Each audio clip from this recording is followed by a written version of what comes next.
welcome to In the Zone. Ladies and gentlemen, we have today a very, very special guest. We've had some good ones in the past, but this is going to be a real good one, folks, so buckle up. We have with us today Terrance Munch Williams, Director of PSA Cardinals, grassroots organization. And when I tell you, folks, you're about to hear some really, really good basketball stories. We're going to get tight and sit tight. Terrance, welcome to In the Zone. Thank you guys, man. I'm excited. I know y'all got this thing up and rolling and knocking it out left and right. So hopefully I could be one of the better guests. Well, we're going to find out today, baby. And right now, I think we're off to a great start. I wanted to just start right at the very beginning, like we do with everybody. What were your first influences in basketball? What drew you to this crazy game like the rest of us? Man, I think for me, I started out playing baseball in the inner city location in my apartment building. Was like there was my apartment building, there was a lot, and then there was the baseball field. So I used to go there, had a baseball coach who was really early, like 10, 11, 12 years old. And we were pretty solid at it, my brothers and myself. But when it came down to the finances and having to pay for the uniform, having to pay for the traveling a little bit, that's when things got a little shaky. So we kind of migrated over to the basketball side. I think for us, it was, especially me, it was something that was free, right? If you think about the game of basketball, as long as you can walk to that local park, you're gonna be in a safe haven. You're gonna be able to play. You're gonna be able to be around friends and family, and then it could kind of like dumb down all of the issues that you got going on in the household. So being from the inner city, being from a low income housing and situation, um, basketball kind of like grabbed me, and I think even when I look further into it, actually a sport that provided materialistic objects before the things that these guys get now, right? Like, and I'm just talking about, playing in local tournaments where you're able to receive, t-shirts to play, right? And you're playing and the t-shirts became my wardrobe, right? Like my Absolutely. first coach, he had us playing in like 12 different events at a time. And that was literally my day-to-day outfit of what I wore, just because we were so poor. And then I had a close friend on the team, and him and his older brother would always make sure that I ate, right? So I'm at 12 years old learning survival skills through the game of basketball, and I just never looked back. Just for me, it was like, hey, it wasn't necessarily just about camps or the stuff that the guys go through now. It was just, hey, I'm off the street. My mom knows I'm safe. I'm with some really good people. I'm probably gonna get 2 meals, out of this process, anywhere from 8 a.m. to like 8 p.m. I'm gonna have some clothes on my back, and I made it home safe. So I think my influence was that it was just the ability for the game of basketball to be the lowest economic resource that you can have, and utilize. And the tables have completely turned to today, right? Like it's probably more expensive than ever. So yeah, Sure. it's a Everything. strange influence, but that's what it was. Wow. What a great way to illuminate what I love about basketball. The all of basketball, as I say. The basketball is an all encompassing thing, and it has so much touch and so much contact in people's lives that a lot of people don't see, and it never shows up on the scoreboard. But I think we're going to touch on a lot of that today. Explain for our viewers, what is grassroots basketball? And how did you? I think I just heard how you became, to want to get involved in that and to want to be. I think I just heard that in your first answer. But let's talk about grassroots. Let's talk about PSA. Let's talk about your vision. Yeah, man, I think grassroots should ultimately be a gateway to greater opportunities, right? And what I mean by that is like whether that opportunity is school, education, and networking and being around people, right? And that could kind of lead to wealth. And I'm not saying wealth as in Bitcoin or stocks or different currencies. I'm talking about wealth and knowledge. I'm talking about wealth and connections, just different meeting different people.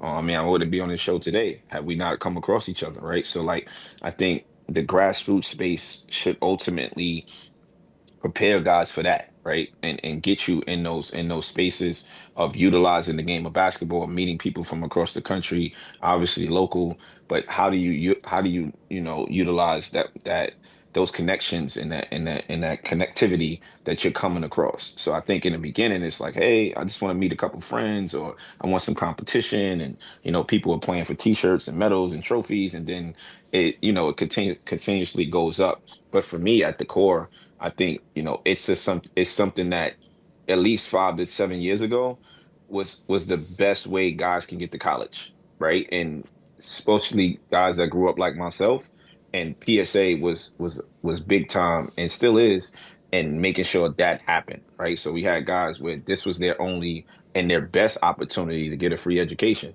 So luckily for us, being a part of the Nike family and circuit, we had a boost in that space of fast forwarding this probability for guys to get to college. We've been able to take full advantage of that. So I think for us, we kind of encompass the best of both worlds. I think we do a joint venture of what you would see like your local Boys and Girls Club. And at the time we were coming up, the Boys and Girls Club was synonymous, or Seeds or Oliver Program, like just these different placement agencies for getting guys to prep schools and boarding schools and to schools up and down the country that could help you get into finer education. And we took that, and then you also, on the flip side, had some of the best grassroots programs in the country right here in New York, right? Was old Riverside, old Gauchos. And we took the basketball on that side, that mindset, and we took the placement of guys in the better educational situations and that mindset, and we merged it into one. So I think we became one of the more unique agencies and organizations in the country, just because we had the education background, and the people that lead this group and lead this program came from that. And then we also had a uncanny competitive nature on the basketball court to be the best. So you put those two together, and now we got super versatile kids, right? Like they're growing up trying to be the best versions of themselves off the court, and they're challenging themselves academically, and they're in safe havens to grow as people. But then they're also on the basketball court trying to chase, being McDonald All-Americans or being NBA players or overseas guys. So we're kind of forcing those guys to come out their comfort zone and just extend themselves to try to see how much they can get out of their day-to-day lifestyle. Beautifully said. And I've seen your interaction with the young men, so it's the real deal. If we could, you include yourself, but also a good friend of mine, TJ Gasnola, Leo Papio, Vin Hmm. Pastori. What people don't realize is how many lives you guys have saved. Just flat out Yeah. saved lives, and we can talk about all the great stuff when it happens at the really top level with the McDonald's All-Americans, the NBA pro contracts. All of those great things are associated with your program, but people underestimate the amount of lives that have been saved in that whole process as well. I want to jump into the book. I'm halfway through it. It's called Here Are the Answers, and it really gave me a insight into your leadership style. Your leadership Mm. style, to me, is a little bit where you broke the mold, because I would say previous grassroots organizations have been less inclusive than the approach that you've taken. They've been more exclusive, I would say, and kind of bunkered in and hunkered in, and where you've gone the other way, and you've absolutely blown out the doors, and you bring everybody to the table. You've got everybody with a role. You've got everybody taking part of this. So it basically, you've eliminated all of your normal enemies that would come into that space and made them your friends. Let's talk about that, because that's what I took out of the book, man. That's genius. Yeah, man. I mean, I think in any field that you in, right? Like we're trying to run these places like corporate 500 organizations, right? Like we're trying to say, like, listen, man, Ford Motors or Pepsi or just different places that have last for a long time. And I think if you dig deep, it's always going to come back to the people, right? And the type of people you have in leadership, the type of people that you have connected. I think for us, what makes us very unique is our lifestyles on a day-to-day basis are all connected together, right? Where, whatever our success are, they connected, right? So guys are fully invested. The other thing is, they tell you don't be scared to mop the floor, right? Like, and you can find me and guys that I'm with, we taking turns mopping the floor. Like, there's no one that's bigger than the other. I'm not into the fame of sitting at courtside, or the guys that are rolling their sleeves up every day. They should feel valued, right? Because this program isn't what it is unless the adults are doing the grind every single day, like 6, 7 days a week, through holidays, everything that you can think of. And honestly, we deal with quality over quantity. So the people that are next to me, they're my brothers, right? Like they're literally family, and not through just blood. But if you're spending 10, 20, 30 years with somebody, you're sleeping in hotels, you're riding in vans, you're riding in cars, you jumping on and off planes, you're eating meals together. Like those are your closest buddies, right? And you share intimacy and moments with these people, right? So we tend to have guys who have grown up together, right? Like fresh out of college to who we are today. Like these guys have seen me go from knucklehead in undergrad to, hey man, you're at my wedding, right? So uh, um we're really, really structured in that space. I think there's no jealousy and animosity within us. We're all, for the most part, guys that feel accomplished and steady and at peace in who we are as men. And I have no problem getting out the way and letting people be experts in their space, right? Like if it's social media, like I don't even know what our website looks like, because my guy Andre Charles designs it, keeps it up to date, and does it in his way, right? And the blessing of is I trust that his heart and soul and his love for the program is going to do the best job, right? I can look at that blindly. Like some colleges have director of operations. I've never booked a hotel. I've never booked a flight. I've never booked a van. I've pretty much have never ordered food on the road for our guys, right? I'm there. I know it's happening. I know it's done in the right manner. But, Justin Ware's in charge of that space, and he's elite at that. Whatever the world thinks Terrance Williams is elite at, there's 6, 7, 10, 15 other guys that are elite in those departments that they're in charge of, right? You got a middle school director. And I just try to support in all them different spaces, and they try to support me in the things that I have to get done. So there's clear directives of what everyone needs to do, and there's positioning to allow people to do that. And then there's just no chasing of minute attention, right? Like, go ahead. 100%. 100%. The book is called Here Are the Answers, and I Yeah. would suggest that everybody get a hold of this book because it is chock full of information and great stuff. All right, let's talk about PSA specifically, and let's talk about some of your great players. Let's talk about There's a some of ton the of them. McDonald's All-Americans that you've had in the program. People are going to be amazed when they hear the list of players that you've had in your program and the amount of schools that you have blessed with these great players to move on into college. Yeah, I mean, I think right now, with the Pelicans, you got Eve Misi. But even if you look at from the McDonald American standpoint, you got Mo Bamba, you got Quade Green, you have Cole Anthony, you have Shek Diallo, that was at Kansas. You have Chris McCullough that was at Syracuse. You have AJ Griffin that was at Duke. You have you know, I mean Ty Jerome wasn't a McDonald American, but he's in the NBA right now. Tyson Etienne's in the NBA right now. um, Darius Adams, that's at Maryland right now.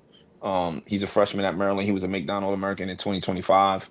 Boogie Flan, he was a McDonald American in 2024. He's at Florida. I do think that we have potentially three McDonald Americans this season, um, from one AAU team, which is not normal. Just to say that, in 26, and Dylan Mingo and Darius Ratliff. I think all of those guys. That's amazing, truly amazing. Pete, we froze up a little bit here with Terrance. Yeah, I think that's on his end. He All right. froze up.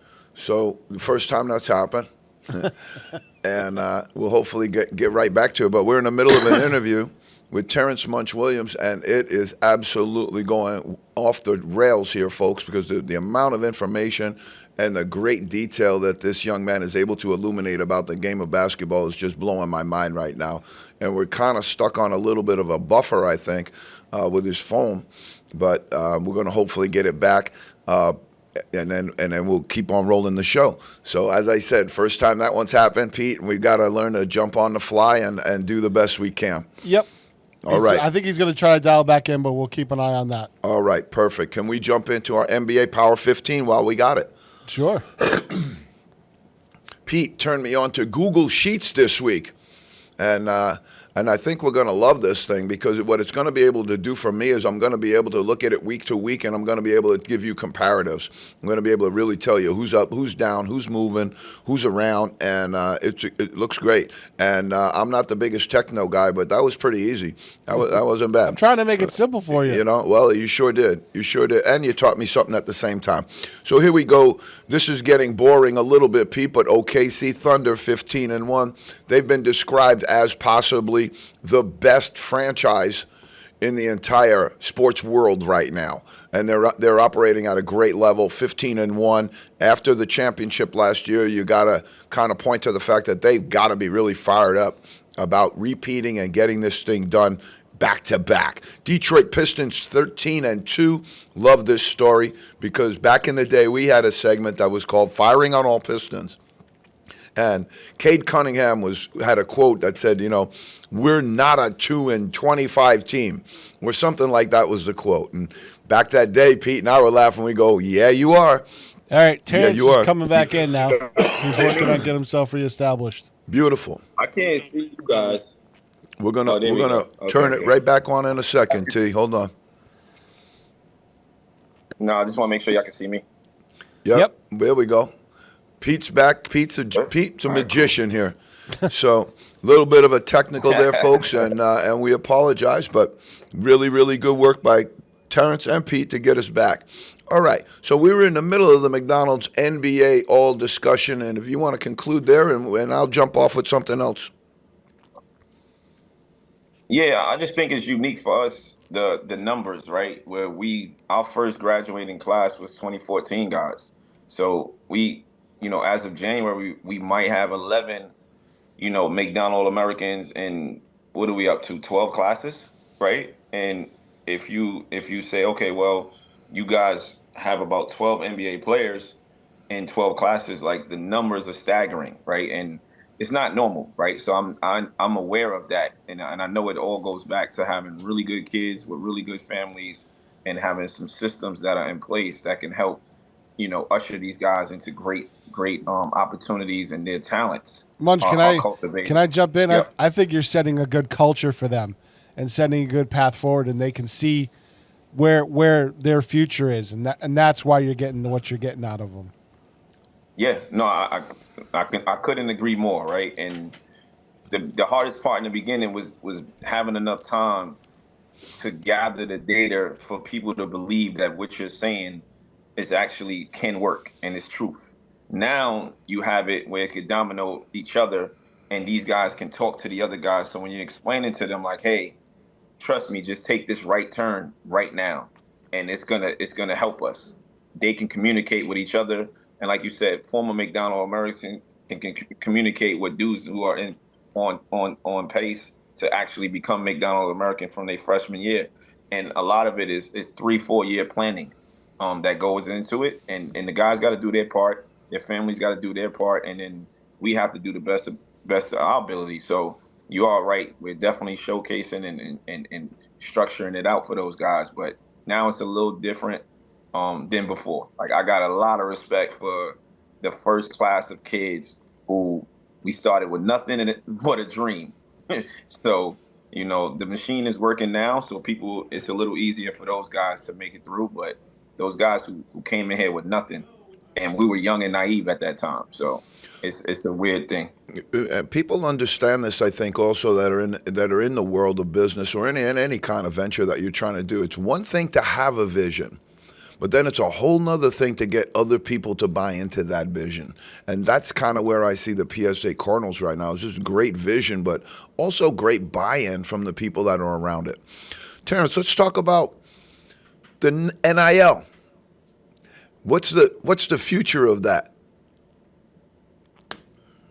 Man, I would start with this, man. I'm all for people getting paid for your services. I do believe that there's a ton that's going on right now where NIL mixed in with basketball is destroying the love for the game for some of these kids.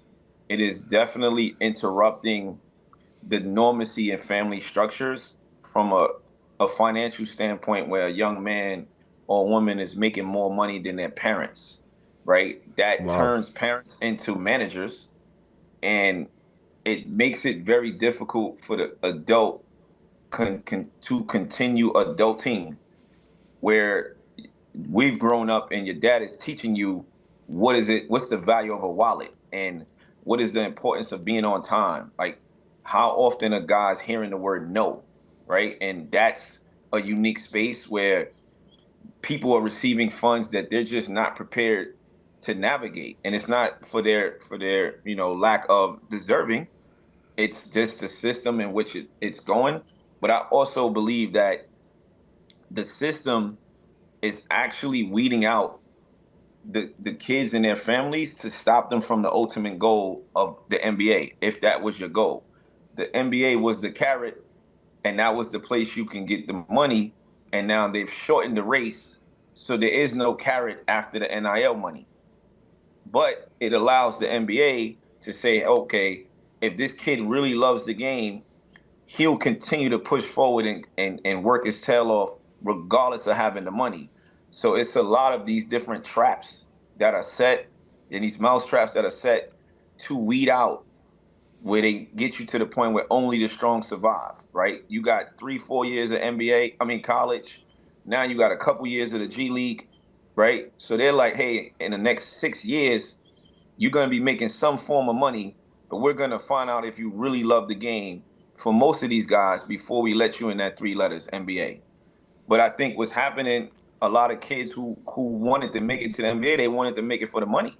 But now that you're getting all of this money, it doesn't even matter, right? So you stop chasing the dream as best you can. I also think, and I'm on my soapbox showing my age, I think the NCAA, they need to start requiring financial literacy classes, because we're giving this money away with no type of like guidance. So the same way you have to, get a driver's license, right? And you can either help people survive or kill people on the road. You have to go through your written test. You have to go through your hour classes. You have to, whip somebody with you, and then you're able to get out on this road by yourself. In the NIL space, they're just giving you the money and saying go figure it out. But I think you should be required to take financial literacy classes for a certain amount of hours or a certain amount of days or a certain amount of months before receiving this money, right? And then, obviously you got to get into taxes and teaching guys about taxes. And, these families at times, they don't even know about the taxes. They think the Sure. money is really the whole amount. So I think NIL is a blessing that guys are getting paid for their quote unquote services nowadays. But there's a ton of negativity that is happening through that opportunity. And I'm literally watching the difference between families and people and how it can tear you apart in all of these different, realms and variables, not just, hey, I got some money. It's a lot that goes into it. Like you're ultimately telling, there's times when you're saying a 17-year-old kid that's a one and done is about to be a millionaire and their parent can no longer parent them. That's a piece scary. of it that I don't think people realize that. And I'm sitting here like the hair on the back of my neck is standing up because we're getting this detail and this insight. I don't know if people could see it off site here, but Pete is pumping his fist back there, throwing his thing. Pete's having a party back there. Pete, you want to jump back in here? Because I know that Terrance was speaking your language, man. I know he was talking right to the same stuff that you talk about a lot. Yeah, the take that he gave on it is just something I've kind of thought about a little bit, but I'm like, nobody's helping the kids that are getting all this money, and we're talking about, do kids even want to go in the NBA? They go their NCAA eligibility as much as they can, make as much as they can early, and I'm like, why have a G League? Why bother? Why even bother having a G League if basically the NCAA has become the AAA farm club? for all these NBA teams. 100%. I want to piggyback on that and talk about the portal combined with the NIL. Let's talk about that a little bit, because Pete and I often reference 4 different schools, 4 different years, transfer audits. How could people be progressing towards degrees? And the things that we like to see out of college sports and athletics, is the educational component too. Many people that watch the game really, really enjoy that piece of it, knowing that these young men can go to Ivy League school, to Georgetown, to some of the greatest schools in the country, and get a degree to set themselves up for life. What do you think the portal's doing here? Yeah, I mean, I'm for freedom of movement. I'm also for free. I'm also understanding the value of your degree, right? I think the NCAA, they're definitely going to have to come in. I mean, the thing about transferring, before it was, hey, you got to sit out. But I think one of the things most people didn't know is a lot of kids were losing credits when they were transferring from, University A to University B. They were losing upwards of half of their credits. So you can have a kid in college for 5-6 years, and he might be able to get his undergrad, right? And I don't think there's value placed on the education and getting the degree, because guys are like, hey, I really needed my degree to get to the money. But now I can get to the money, so I'm not really worried about the degree, right? I think all of this movement is scary, because, to your point, they got to do some numbers on how many people are graduating from these institutions, right? Or this kid started here, but he actually graduated here. I would love to see guys say, hey, you know what? At the end, I'm going to transfer to a school like Elon. I'm going to end up at Northwestern. I'm going to go somewhere where my degree actually matters, right? I'm going to go to Cal. I'm going to go, but here's the thing most people are not looking at. You're watching guys that are saying, hey, I'm going redshirt and transfer out of the Ivy League for the money. So there's guys leaving the Ivy League to go to a Power 5 to say, all right, well, I want the money, right? So even the Ivy League guys are saying, this is not enough money for me to get through 3-4 years. They used to be upset about the competition, but now they're upset about, I'm not able to make revenue stream. And it used to be, hey, I could just do an internship in the summer, right? I knew what my life was supposed to be when I went into the Ivy League. But now there's a ton of confusion, because even the Ivy League guys are saying the first 2 years, that's cool. But you know what? Clemson is calling my phone now because I'm first team All Ivy. Am I willing to walk away from that degree at Penn, right? And go to Clemson and chase my quote unquote basketball dreams? Because regardless of who you are, deep down inside, that kid that has that education level is still a competitor. So the schools can play on your will to want to compete on a basketball stage. You're still watching ESPN. There's no kids, in my opinion, that grow up as a kid in their backyard or in their inner city playing basketball that grow up saying, hey, one day I'm gonna be on the big stage playing for LIU Brooklyn. They're like, no, my mom and dad is going to watch me on TV, and I'm going to be playing for Kentucky. So if you're a senior and you're at Princeton and somebody's able to convince you to say, forget the Princeton degree, come to Kentucky, let me give you $250,000, which would literally be the money you would have made in 4 summers in an internship, right? Come try this out. Chase your dreams. So there's a lot of, mixed bag of tricks going on. We at PSA come from an educational background, which is unique. Most of us at best was Division III basketball players. So our mindsets are from an education standpoint first and foremost. And then it's from a long-term thinking. So as we watching this landscape continue to evolve, we're trying to find strategies that can slow these kids down to get their degree. But when you got to have a discussion every summer with the kid that's at Columbia to stay, or the kid that's at Bucknell to stay, you got some dilemmas going on here. I first got the job at All Hallows High School. It was my first job. I was coaching the JV. I was assistant to the varsity. One of the things that I was really proudest of is that when we were talking to our guys, Olden Polynice, we were talking to the University of Virginia. Tony Childs went to Columbia. Travis Debney went to Fordham. We were using basketball as that vehicle. I'm just afraid that maybe that I'm glad that you guys are here and doing it as well. I just think that's kind of been lost when you hear people leaving the Ivy Leagues. We had Ralph James, who was at Archbishop Malloy. And Ralph James had a full offer to go to Stanford, turned down Stanford to go to Harvard. And he is mega, mega successful right now with that Harvard degree, killing it in life. And that's what we know is the long game, the real long game, because the NBA isn't attainable to everybody. Talk about your Wesleyan influence. We love the NESCAC up here. Great schools: Williams, Amherst, Wesleyan, Trinity. Great, great schools. What did that do for you? Yeah, I mean, I don't even think it's just the Wesleyan. I think I grew up in a program called SCAN, which is similar to Supportive Children Advocacy Network, but it's similar to your Seeds, your Oliver, your Prep for Prep. The target was to get you into boarding schools. After public school, I went to Holderness School in New Hampshire for 2 years. But that's when I started to see the other side of the world that I've never seen. You're meeting different people, different races, different creeds, different financial backgrounds, and then that led obviously into Wesleyan, where you consistently are able to see, oh wow, this is how the world can look differently than what I'm used to.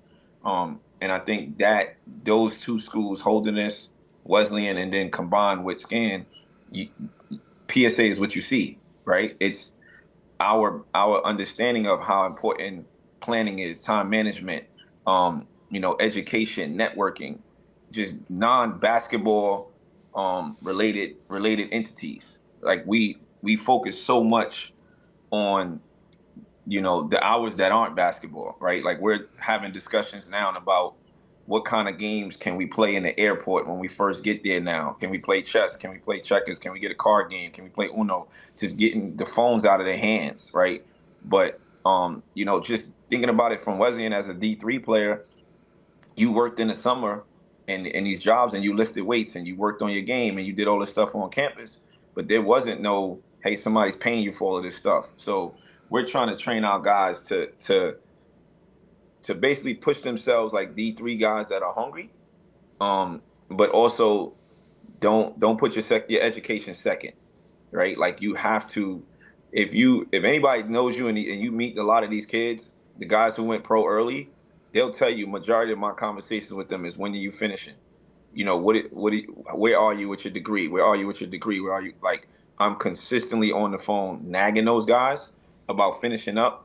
I think it says something about us as a program where you don't stop at this kid got a high school diploma, or you don't stop at the kid got a college degree. We got a ton of guys getting masters. We got a ton of guys getting PhDs now. And we're challenging those guys where, for us, you don't just write 2 books or get a couple of degrees. Like I got 2 master's degrees. So I'm able to stand in front of them and say, hey, your son one day or your daughter one day is gonna challenge you about finishing your degree. You can't tell your child that they got to do something that you didn't do, and I have to be an example of that. So, like, to your point earlier about the amount of kids we've saved, I mean, those kids have saved me, right, from clubbing and running the street and getting into stuff. Like they centered my life to make sure that I'm consistently and we're consistently trying to grow to be better men. Like I remember 5 or 6 of my staff members, when we first started, were living in apartments, sometimes together. Now these guys got houses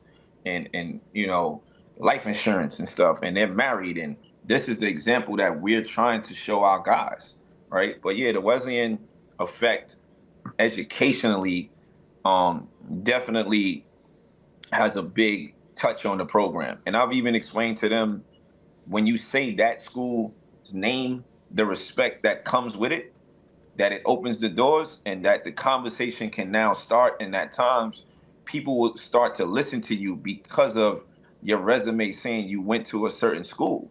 That's the real world that we live in, right? Like if I'm selling books, there's a different climate when I sell the book at Fordham University, my first book, and it was a different climate from when I was selling the book at Columbia University, right?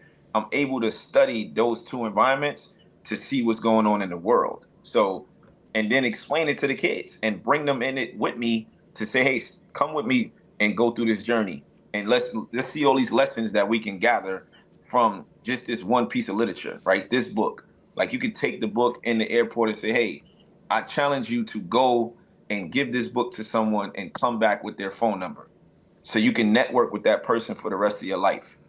Like, it's that entrepreneurship also. So there's so much going on in my brain, so much going on in this program, but it's always blessings. It sure is a blessing. And what I refer to it as is, in this situation, one of the reasons that you have such vibration with people, one of the reasons that you have such connectivity with people is because you are living proof. You've lived it, you've done it, and now you're a shining example for these young men to look at, where there's, it's great full circle model, that we're looking at here. Listen, this is the longest interview we've ever had. I don't know if it's going to be, I think it's going to be the best one, but this has certainly been the longest one we've ever had. It's been my great honor to be with you today, Terrance, and I really, really wish you nothing but the best in the future. Ladies and gentlemen, I told you it was going to be great. Let's just give a view to our man, Terrance Munch Williams, and wish him the best in the future. Terrance, thanks for joining us today, and best of luck with the book. Here are the answers, folks. Grab it. It's really, really good. Thank you for that, man. I mean, go to Amazon, get one for yourself, get one for your buddy, start the conversations, and I hope the information makes everyone's journey that much smoother. So 100%. Thank you guys for having me. 100%. Munch, thank you. You're the best, baby. My guy. See y'all soon. 100%. All right. Pete, you're pumped up, Pete. I can tell. I was. He gave a ton of great takes. I was really psyched to listen to that, because it's kind of stuff we've been talking about a little bit, but he's living it, right? We're talking about it, and we're seeing it from the outside. He's in the middle of the storm. He just put the Christmas lights on our tree. You know? He exactly. just lit it up. You know. All right, Pete. Let's jump off Dogbone. Dogbone. Norman Powell from the Heat. He's been amazing. They haven't had Tyler Herro all year, and Norman Powell's filled a role. The Heat are doing good. Heat culture. The Heat traded Jimmy Butler to the Golden State Warriors, and they're in front of the Warriors right now. So Heat culture wins most days, folks. NCAA was a tough loss for them last night, but I really think this guy's the heart and soul of that UConn team. Alex Caravan gets a Dogbone today. Hit a huge shot at the end of that Arizona game last night, but Arizona's very good. Very good. I will throw the caveat out there that UConn was playing without Tarris Reed and without their new freshman, Braylon Mullins. I'm excited to see what happens when Mullins get back. But on the front line, like Arizona has, wow, they have some front line. And not to have Tarris Reed there, as I told folks before, this young man's going to be one of the best bigs in the country. He's averaging 20 and 9 right now. So that was obviously a big loss for UConn Huskies, but I give Coach Hurley's team a lot of credit. They fought that thing out. All right, Pete, let's go back into our Power 15 and punch it out. And we're going to have to hustle. Okay, we're at the Pistons, 13-2. Great story in the NBA. What a rebuild, and you're starting to see it with some of the NBA teams. You don't have to stay bad forever if you draft well, hit your free agency well, and keep your core aspects of your team together. All right, let's move to the Denver Nuggets. 11-3.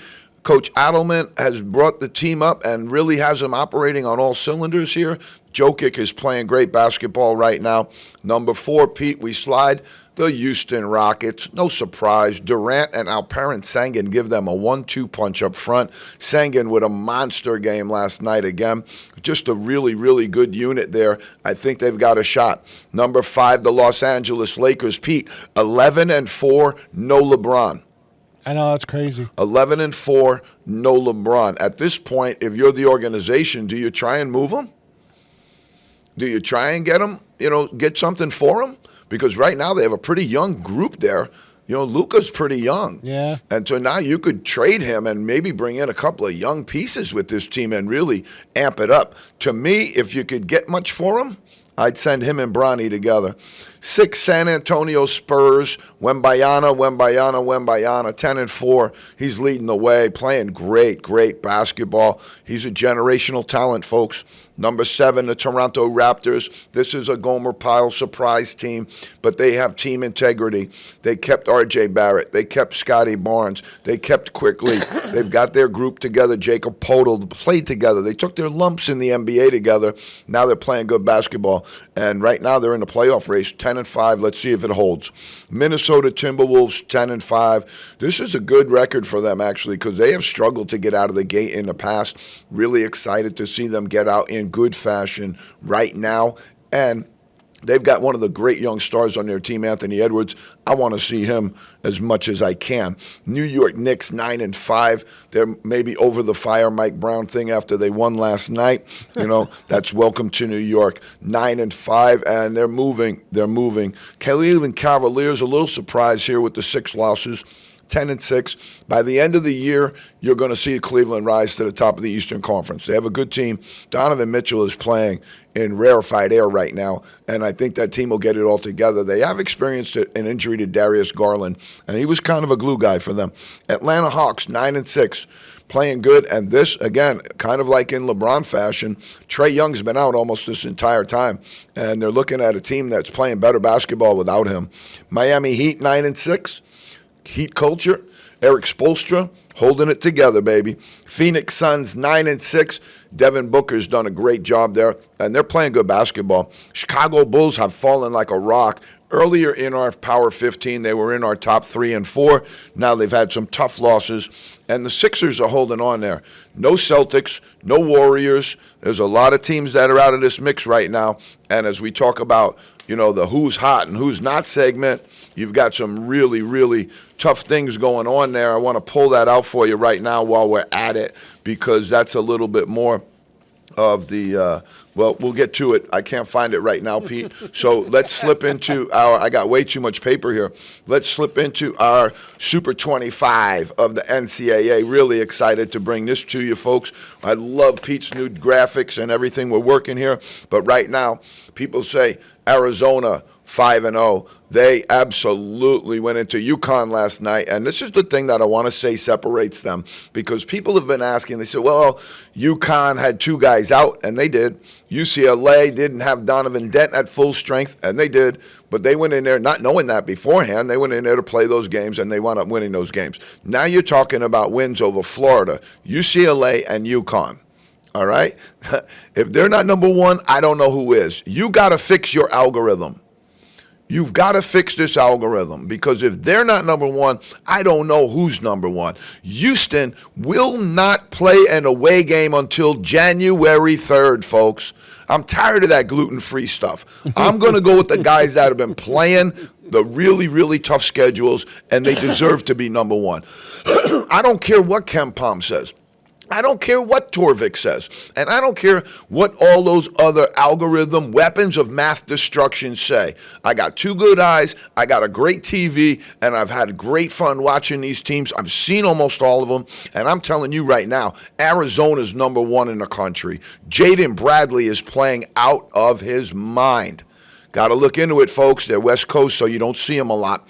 Purdue 4-0. They've got some good victories, but not the same as the ones up top that I have with Arizona. But I like Purdue. I think they're very good, and Coach Painter really runs a great operation. Pete, number 3, and this is going to stay number 3. They're going to stay number 3 for a while, I think, or in that mix, and maybe even rise to number 1. Gonzaga, Mark Few, the Few good men. They have a loaded, and when I say loaded team, I mean loaded. I don't know what their NIL deal is out there, because they're a whack school, but now they went into the big conference. Maybe they upped that money right away on the way in. But oof, they've got a great team, unbelievable, and they are so well coached. Number 4, Louisville. They beat Kentucky. That's the battle of the Hatfields and the McCoys. Pat Kelsey has this Louisville team as the Detroit Pistons of the NCAA. They're the guys who have taken their teams from the absolute down on their back, flat on their back, and taken them and risen them up to one of the best in the country. Pat Kelsey's a great story there. Duke, number 5, 5-0, really looking good. They've had a couple of tests. They beat Texas. They've had some good wins. I want to see them get pushed up against some of this other competition that they have coming up. But right now, they're number 5. Tennessee, I saw this team the other night. Move them up. Move them up in your bracket. They are loaded. loaded. And Nate Ament, their freshman, 6'10". I was worried about his strength deficit. Not worried anymore after seeing him play the other night. He's going to be a top 5, top 7 pick in the NBA draft. And that team, Tennessee Volunteers, are absolutely loaded. This might be Rick Barnes' best shot to get a title. I'm going to say it right now. Houston, you got a problem. Start playing some people. Stop with the cupcakes. Stop with the cannolis. I get it. Kelvin Sampson's been around a long time, but come on. I can't put them anywhere near in the top 5 with the schedule that they've had. Michigan State 4-0.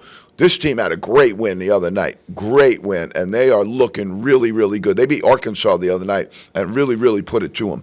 Michigan 4-0. Yaxel Lendenberg, remember the name, probably top 10, top 15 on our NBA draft board right now. Indiana, I'm excited about this team. Darren DeVries is really, really doing great things, and I really, really like this team. I think Indiana might be back, folks. Wisconsin 4-0. The Big Ten, right now, Big Ten is holding its own. They are absolutely loaded. You're talking Michigan, Indiana, Michigan State, Wisconsin. This is a really good conference, folks. Okay, North Carolina 5-0. I moved them up. Everybody has them down. Why? I don't know.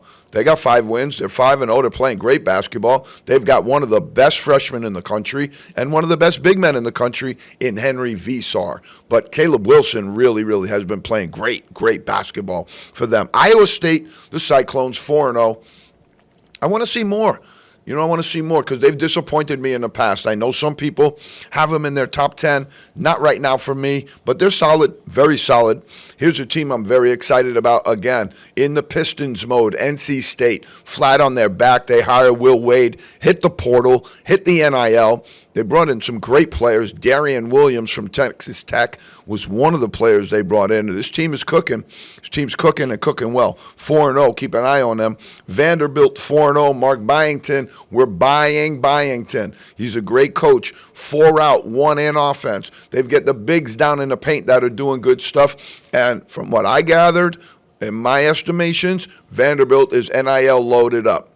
All right, now we go into the teams that have some losses. St. John's and UConn, I'm going to press them right up against each other because I think that's going to be the tale of the Big East this year. The 1, the 2, I don't know who's going to climb into that 3 spot. Creighton kind of looked disappointing to me, but we'll see. McDermott's a great coach. We'll find it. But again, I don't know who is that 3rd team right now in the Big East. All right, but St. John's, UConn, 4-1 for UConn. Had a shot to beat Arizona last night, but did not put the game away. They were actually up by 6 late, and Arizona came back really, really well in that game. Baylor, 3-0. Really, really good movement of the ball on this team. Great defense. Coach Drew's got a national title belt. Keep an eye on Baylor. 19, Alabama. Watched them last night. They beat Illinois, went in and beat Illinois, and this was a really tough place to play. They went in there. LeBaron Philon is one of the best guards in the country. He is one of the most difficult people to guard in the entire country. He can shoot the 3. He's fast. Their speed of their guards at Alabama is unbelievable, and they are fully, and when I say fully committed to that 3 ball, believe me, I'm telling you, they are all over that 3-point line, just whacking out 3 balls. Okay, BYU 3-1, tough loss for them over UConn. I thought UConn handled them a little bit. The bouncer's very good, but I don't know about some of the other pieces. I thought they might be a little bit better. I know my guy Matty Yeast Harrigan back in New York loves BYU, but UConn handled them, Yeast. UConn handled them. Mississippi 5-0. This guy can coach. Chris Beard, really good coach. If there's any tug for anybody to jump up into that elite Blue Bud conference, keep an eye on Chris Beard. Keep an eye on some of these other guys that are in these major conferences but don't have those major jobs. Oregon, people are sleeping on this team. 4-0, I have no idea why. They're pretty good. Texas Tech 3-1. I like them. They had a tough loss, but I like them. Jacob Toppin's one of the best players in the country, and trust me, McCaslin will get them ready by the time it's done. I moved Illinois way down to 24 after the game last night. I really just thought Alabama handled them.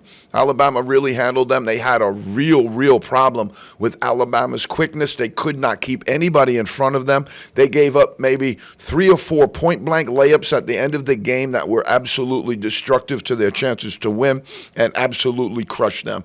Pete, in the 25 spot, they remain there. The George Washington Rebs, 5-0. They are smoking everybody. Folks, get on this. Ken Palm's got them down to 52 right now. Ken Palm's way, way off on this one, okay? As he is off on a lot of things, because all Ken Palm does is look at those weapons of math destruction. This team has great team integrity of the players that they've brought back. They've done extremely well in the NIL and portal, and Chris Caputo has this team pointed, ready to go. They are absolutely blowing the doors off of everybody they're playing right now. All right, Pete, player of the year right now, Jacob Topping, Texas Tech, AJ DeBonsa, BYU, Cam Boozer from Duke, having a great year, really carrying that team. Jaden Bradley, that's the name I gave you before. We gave you Koa Pete from Arizona. Mercurial, great young freshman, but the guy that's carrying that out of Rochester, New York, is Jaden Bradley. And if you look over at Kansas, Melvin Council, former St. Bonaventure University player, went to Kansas. He's starting for Kansas right now. Those two players out of the city of Rochester that are doing amazing things on the national stage. Let's go, Ra-cha-cha. All right. Caleb Wilson, UNC. All right, Yaxel Lendenberg, Neo Advalis. This guy came out of nowhere, Virginia Tech. He's probably top 10, top 15 on the board. If I've seen him once, I got to see him more. But, man, this guy can play, and he has some attributes.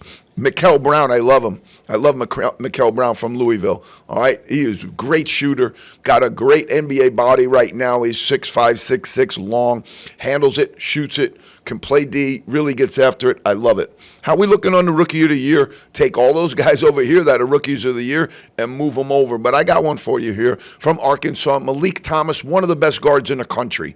Absolutely nobody knows how to reload like Calipari. AJ DeBonsa, Michael Brown, Koa Pete, Neo Advalis, and Cam Boozer. What a lineup. What a lineup. Those are guys that are competing for Rookie of the Year. And right now, let me just go through it. 1, 2, 3, 4, 5. They're all in the top 15 on the draft board.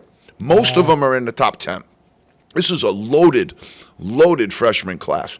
All right, I got some NBA unsung heroes I want to run through here. We gave a dog bone to Norman Powell. We'll give it to Shamrock later, but Norman Powell caught it. What a year this guy's having. Got to check him out, folks. Alperen Sengun from the Rockets. He's unbelievable, folks. Paired up with Durant right now, the Rockets got a shot. Scotty Barnes from the Raptors, he's toiling up in Toronto, but man, this kid can play the game. I've always been high on Scotty Barnes. Jalen Duren, one of the reasons, it's Cade Cunningham's team with the Pistons, but Jalen Duren's rebounding great, unbelievable inside presence for them, and he's young. He's got a chance to grow and be really, really good pro. I like Domantas Sabonis. He does the dirty work for the Kings, rebounding, and blocking shots. Jalen Wilson from the Thunder, what's not to like? You saw him last year in the championship series. He's amazing. Everybody wants to talk about SGA, and well, they should. But Jalen Wilson, come on, man. He's unbelievable. Christian Braun from the Nuggets. He's a Kansas star, former Kansas star. Has moved in well with the Nuggets, jumped into their lineup, and he has a lot of really good stuff to his game. He can run the floor and dunk on you, shoots the three, handles the ball pretty good. I'm excited about watching his future. Jaden McDaniels from the Timberwolves. And let's go with hometown, Peyton Pritchard of the Celtics. If you've ever seen any of his workouts, they are unbelievable how hard this guy has worked to make himself into a pro basketball player. And if you look at his size differential that he has with the entire rest of the NBA, you'll know that this guy has the heart of a lion, the absolute heart of a lion. All right, Pete, let's go in a couple of baselines here because that interview lasted so long, I don't even know what I'm going to get done here. So let's just fly through this as best we can. NCAA baselines, NBA baselines, we'll pull them together here for you. Cooper Flagg misses his first game due to illness, and he was sick of not seeing his other teammates in uniform. That's probably what happened. He was sick of not seeing Anthony Davis, sick of not seeing Kyrie, and he said, you know what, I'm sick of this.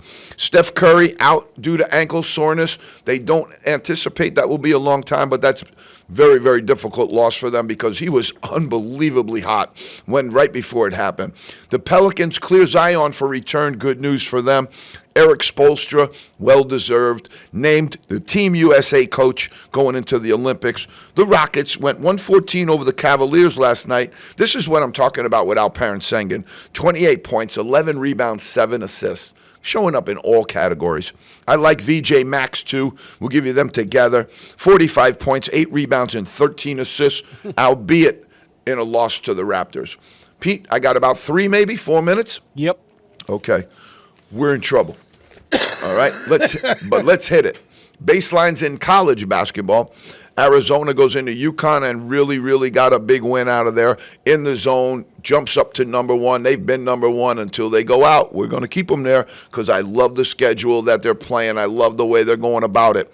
Terrance Reed did not play in the game. We're hopeful that he gets back. I got to believe Danny Hurley took a little bit of a shout out at their medical staff the other night when he gave his press game conference after post-game presser, and he said, we got to get our guys out on the floor. We got to get our guys healthy.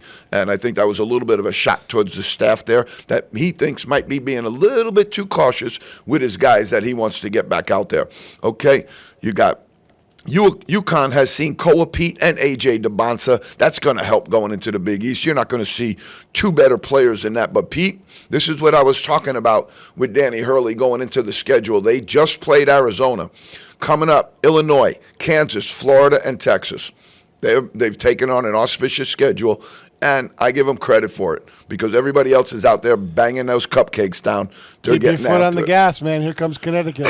Yeah, and, they're playing great basketball right now. If they had Terrance Reed in that game last night, you're talking about them being possibly number 1. If they were able to win that game, you're talking about them being number 1, certainly in the top grouping. Bernadette McGlade, the A10 commissioner, has decided to announce her retirement. Great job over the time for doing her job as A10 commissioner. Done a really good job with the league. I'm a Bana guy, so we're A10 all the way through and through. And I think that, Bernadette McGlade certainly deserves credit for moving through this crazy environment that the mid-majors have found themselves into, where they're getting portal poached every day for their lineup and then having to reconfigure and move their lineups around. That ain't easy, folks, and I think Bernadette McGlade deserves some credit for that. Let's shout out to the Ken Palm at the bottom, okay? You got Mississippi Valley State. Why, Pete? They're 1-5. They didn't win a game last year for like 20 games. Now they're 1-5. Get them off the bottom. 365. Coppin State, they miss Fang. Fang Mitchell, 1-6. 364. Arkansas Pine Bluff, 363 at 0-6. Delaware State, 1-4, 362. Morgan State, 1-4 at 361. I got to take a little bit of, again, the weapons of math destruction. It's the third time I've said it during the show. But New Haven goes into Division I from Division II this year. They're 2-4 right now. They have 2 good wins. Wow. They beat UMass Lowell, who's in the America East. How are they now 360? So let's just keep moving, all right, because I don't have time to get incensed right now. All right, Hurley, he comes out and says, we got punked in the Arizona game. He said it was a street fight. And when men see a street fight, they don't stand on the sidelines. They get into the street fight. Little shot at his team there. Here we got, Pete. The College Sports Commission was formed in July 1st of this year in order to really investigate the NIL and any of the other stuff going on. Unbelievable. They have 0 investigation since July 1st, and they have just now hired an investigator. Beautiful. We've got a Hammy by the Bay, Pete. Darren Peterson, Hammy by the Bay. I'm calling this Hammy by the Bay because we're just not sure. At first, he wasn't feeling well. Second, it came to cramps. And then third, we wound up on hamstring. So I'm a little worried about what's going on out there in Kansas. Something ain't right. Tonight is gluten-free night in the top 25, folks. There will be no real good games. All cupcakes will be devoured. The Bonnies are 4-0. They got Bobby Moe in the RC tonight. Bobby Moe's got to go get the Bonnies up to 5-0. All right? Houston does not play on the road until 1-3. They have all home games and 5 neutrals. Come on, Coach. Get out on the road a little bit. Get those Marriott points up like everybody else. All right. Buster Poindexter segment, Pete, we're going to close with it. Who's hot? Who's not? The Pistons won 11 games in a row and are firing on all pistons right now. Hottest team in the NBA. Thunder have won 7 in a row. Great, great franchise. They have one loss all year. The Rockets, 15 wins for them. They're looking awesome. They've got 5 wins in a row. Raptors, 5 wins in a row. And there's the Celtics. They got 3 in a row, folks. Maybe we're moving on up. Not hot. Oh, this is going to be bad, Pete. Not hot. We got L12 on the Wizards. They've lost 12 straight games. Ouch. The Pacers had lost 8 up until last night. They won, but they had lost 8 in a row. You're not slipping through that easy. Pelicans, L7. Grizzlies, L5. And the Kings, L6. Luka leads the league in scoring. Joker leading the league in rebounds. Joker leading in assists. And Ryan Kalkbrenner shooting 81.2% from field goal range. They drafted him in the 34 range. We told you 17. You're going to learn today, folks, because you're in the zone. See you next week.